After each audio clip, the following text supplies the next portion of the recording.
काबिल साद एहतराम नाजरीन, अस्सलाम वालेकुम। आज इस मौजू के ऊपर हम बात करेंगे वो कानून शहादत जो 1984 का कानून है, जो पाकिस्तान में राजुल वक्त है शहादत के मतलब, जिसमें तमाम सिविल दावा हो, फौजदारी हो, जुडिशल हो, क्वासी जुडिशल हो, तमाम चीज़ों के ऊपर ये कानून एप्लीकेबल है। और इस कानून के आर्टिकल 114 के अंदर स्टॉपल है। स्टॉपल के ऊपर आज हम बात करेंगे। स्टॉपल कहते किसे हैं, इसके मीनिंग क्या हैं और इसका नफाज पाकिस्तान में किस तरह से होता है। तो कानून की नज़र में तमाम पहलुओं का हम जायजा लेंगे। बुनियादी तौर पर स्टॉपल से मुराद ये है रोकना, रुक जाना, अमर माने होना, यानी कोई बात करना, कोई तासर देना, फिर उस पर कायम रहना। ये इसका बुनियादी तौर के ऊपर इमेज है, जिसके बारे में हम डिटेल से बात करते हैं कि जो वर्डिंग इस्तेमाल हुई है कानून में वो क्या है। वो है कि when one person by declaration, यानी कोई शख्स डिक्लेयर करे, किसी चीज़ के बारे में डिक्लेरेशन दे, अपना एक स्टेटमेंट बयान जारी करे, तहरीरी या किसी भी डॉक्यूमेंट के ज़रिए किसी भी तरीके से, तो एक्ट और ओमिशन इंटेंशनल, पूरी नीयत के साथ कोई काम करने या ना करने के बारे में, तो उसके बारे में फिर यह है कास्ट और permitted another person to believe, दूसरे लोगों को उसके ऊपर यकीन करने की दावत दे कि वो उसके ऊपर यकीन कर लें किसी चीज़ के बारे में कि टू बी दी ट्रू, कि वो सच है, and to act upon such believe, और अमल करवाए उसके ऊपर कि जैसे वो चीज़ बिल्कुल सच है, उसके ऊपर यकीन करवाए। तो फिर कहा गया कि नीदर ही नार हिज रिप्रेजेंटेटिव जो है वो shall be allowed to deny the truth of that thing, कि उस चीज़ की हकीकत से ना तो वो खुद ना उसका नुमाइंदा, फिर वो इससे इनकार नहीं कर सकते जिस चीज़ के बारे में उन्होंने किसी को बिलीव करने के लिए इनवाइट किया, दावत दी, डिक्लेरेशन दी और ऐसी वजूहात बयान की। तो फिर जब कोई उसके ऊपर बिलीव कर ले तो फिर ये ऑप्शन नहीं बाकी रहती ना उस बंदे के पास, उसके नुमाइंदे के पास, कि वो फिर उसको रिकॉल करे या उससे पीछे हटे। तो इसको कहते हैं स्टॉपल कानून की नज़र के अंदर। अब इसको सादा ज़बान में समझने के लिए एक मिसाल का मैं सहारा लूँगा जो कानून में भी बयान की गई है। वो ये है कि जिस तरह से अगर ए जो है वो बी को यकीन दिलवाए, लेकिन यकीन गलत दिलवाए, सही नहीं, गलत यकीन दिलवाए कि एक प्रॉपर्टी जो है उसकी मलकियत है ए की, यानी ए उस प्रॉपर्टी के बारे में जिसका वो मालिक नहीं है, बी को यकीन दिलवा दे कि मैं इस प्रॉपर्टी का मालिक हूँ, हालांकि वो उस प्रॉपर्टी का मालिक नहीं है, लेकिन उसके बाद कुछ वक्त के बाद उस प्रॉपर्टी का मालिक बन जाए,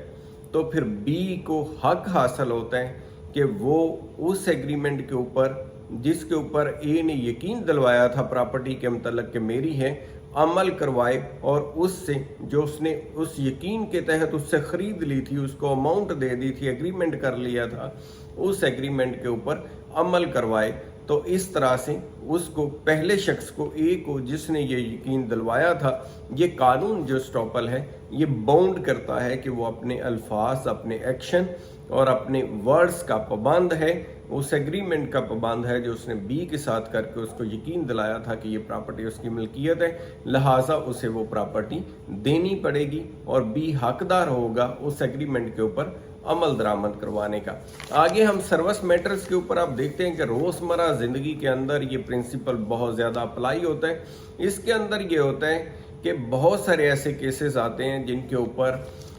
कोई भी, सपोज दैट कोई शख्स जब अपॉइंटमेंट ले रहा होता है, अगर कोई ऐसी कंसीलमेंट करता है या कोई ऐसा, बल्कि वो कंसीलमेंट नहीं करता, वो अपने डॉक्यूमेंट सही तरह से पेश करता है जो उसके पास मौजूद है, लेकिन डिपार्टमेंट के बिहाफ के ऊपर कोई ऐसी गलती रह जाती है उसको चेक करने के ऊपर, या और कोई नेग्लिजेंस हो जाती है, डिपार्टमेंटल जो लोग हैं वो स्क्रूटनी करने के दौरान उस तरह से स्क्रूटनाइज नहीं कर पाते, तो उसको जॉब दे देते हैं।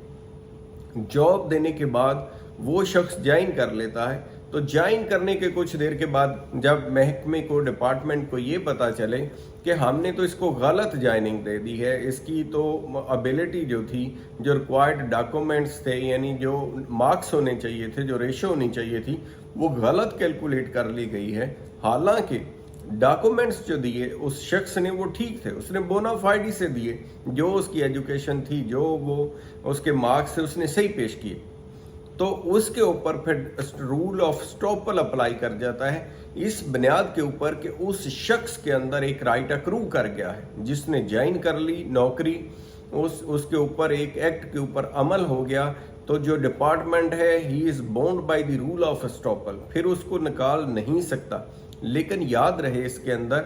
कि ये वहां अप्लाई नहीं करेगा अगर कोई जालसाजी के साथ गलत डॉक्यूमेंट्स पेश करके नौकरी हासिल कर ले, तो फिर उसको रिकॉल किया जा सकता है। वो जर्नल क्लॉजेस एक्ट के तहत भी रिकॉल करने का अथॉरिटी को इख्तियार है, और वैसे भी कॉन्ट्रैक्ट के अंदर जो टर्म्स एंड कंडीशंस होती हैं उनके अंदर भी लिखा होता है कि अगर कोई शख्स अपने जाली डॉक्यूमेंट्स पेश करेगा या गलत बयानी के ऊपर अपनी जॉब हासिल करेगा, तो वो डिपार्टमेंट को इख्तियार हासिल होता है कि उसकी किसी वक्त भी वो नौकरी जो है वो ख़त्म कर दे। लेकिन अगर जैसे मैंने पहले बड़ा क्लैरिटी से बताया कि एप्लीकेंट के बिहाफ पे कोई फॉल्ट ना हो, फॉल्ट सिर्फ डिपार्टमेंट के बिहाफ के ऊपर हो, तो फिर ये वो बाउंड होंगे by the right of estoppel, क्योंकि वो फॉल्ट फिर उस एप्लीकेंट का नहीं होगा, गलती जो होगी डिपार्टमेंट की होगी, और डिपार्टमेंट के जो एम्प्लॉइज़ हैं उनके खिलाफ एक्शन होगा, जो भी होगा डिपार्टमेंटल, वो एक्शन उन लोगों के खिलाफ होगा जो उस गलती के जिम्मेदार होंगे।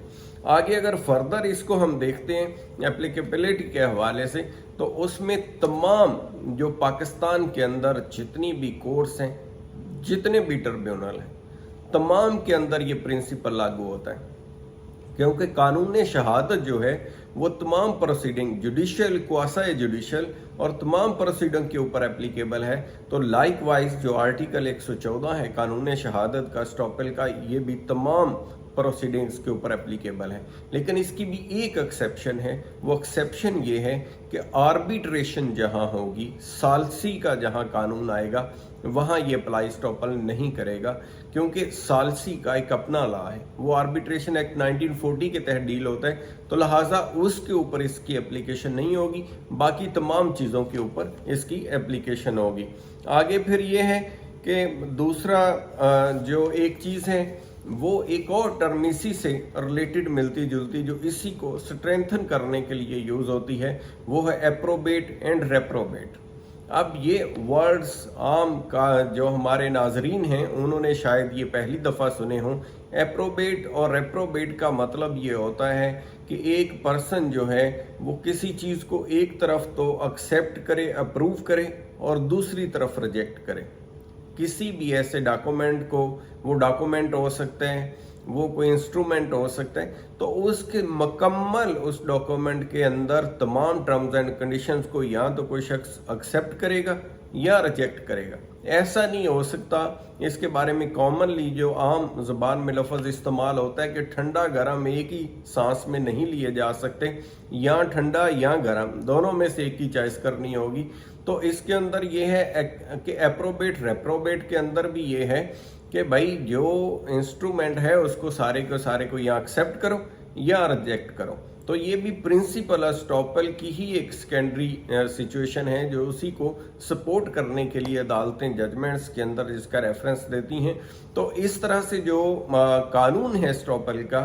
ये एक पाकिस्तान के निज़ाम के अंदर एक बेहतरीन मुआवन साबित होता है। किसी को उस चीज़ के, यानी कोई दावा है, प्रोसीडिंग है, कोई चीज़ है, अगर उसके अंदर एक स्टांस ले लिया है, तहरीर लिख दी है, मौक़िफ़ ले लिया है, तो ये नहीं कि जब जज के सामने ज़बानी आर्गूमेंट्स के लिए कोई जाए, वकील साहब या पार्टी, तो वहाँ जाके उस मौक़िफ़ से नहीं हट सकता। जो तहरीरी तौर के ऊपर जो मुद्दा पेश किया गया, बयान किया गया, जो स्टैंड बनाया गया, तो फिर उसी के ऊपर रहना होता है। तो इसको कहते हैं रूल ऑफ स्टॉपल। उम्मीद है हमारी आज की वीडियो जो है उससे आप सब जो हमारे नाजरीन हैं उनकी मालूमात में इजाफा होगा। तो मेरा YouTube channel need of the time with Gohar Sandhu, जिसने अभी सब्सक्राइब नहीं किया वो कर ले, ताकि मज़ीद मालूमाती वीडियोज़ आप तक पहुँचती रहें। अपना ख्याल रखिएगा। Thank you so much.